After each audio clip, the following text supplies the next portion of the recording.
अरे बेटा, क्या हुआ? तू रो क्यों रही है? माँ, अब मैं उस नर्क में वापस नहीं जाऊंगी। आ बैठ।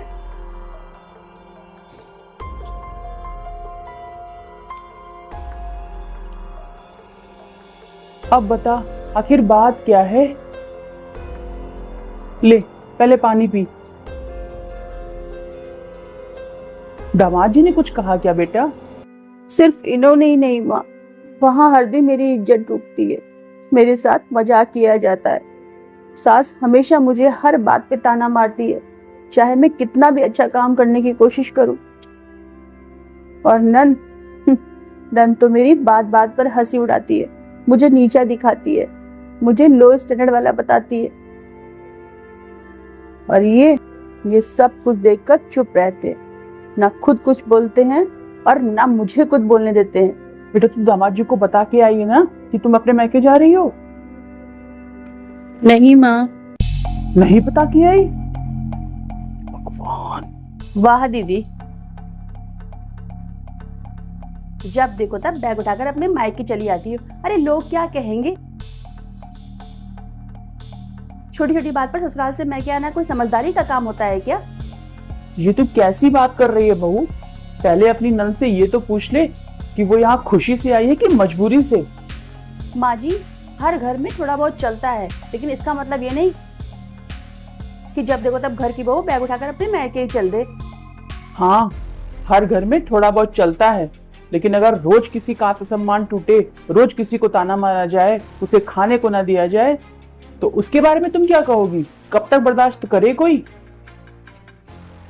बस तुझे ताना मारना ही आता है, अपनी नंद के आंसू पोंछना नहीं। इंसान के बर्दाश्त करने की भी एक सीमा होती है, और अब उन लोगों ने लिमिट क्रॉस कर दी है। अब मुझे फैसला लेना ही पड़ेगा अपनी बेटी के बारे में। तू घबरा मत बेटी, अभी तेरी माँ जिंदा है, तेरी भाभी तेरा कुछ नहीं बिगाड़ सकती। मैं यहाँ खुशी से नहीं आई हूँ और ना ही घूमने। मैं अपने आप को रोज रोज मरता हुआ देखती थी और अपने आप को बचाने के लिए मैं यहाँ पर आई हूँ। ये मेरा घर है, और जब तक मैं रहूंगी ना, मेरी बेटी जब मन करेगा तब इस घर में आएगी। तू कौन होती है ये बताने वाली कि इसे यहाँ आना है कि नहीं आना है? किसी का दुख कम नहीं कर सकती है तो बढ़ा भी मत।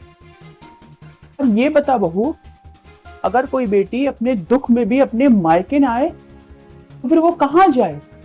कोई और ठिकाना होता है बेटियों का अगर ससुराल वाले उसे धुतकार दे तो? ये सवाल मैं तुझसे पूछती हूँ।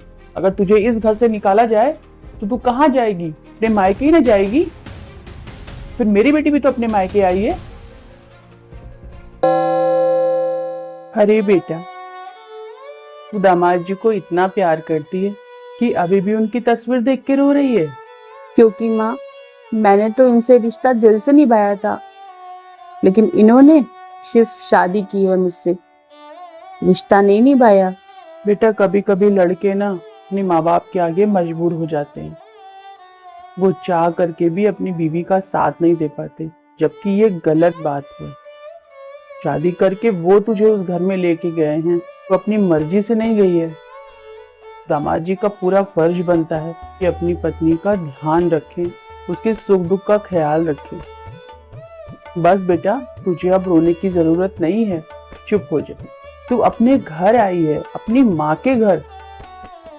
और एक बात तुझे बता दूं बेटा, रिश्ता वही निभाया जाता है जहां लोगों को तुम्हारे आंसू की कद्र हो। जिस घर को तुम्हारे आंसू नहीं दिखते, अब तुम भी उन्हें अपनी जिंदगी से निकाल दो। मैंने एक फैसला लिया है।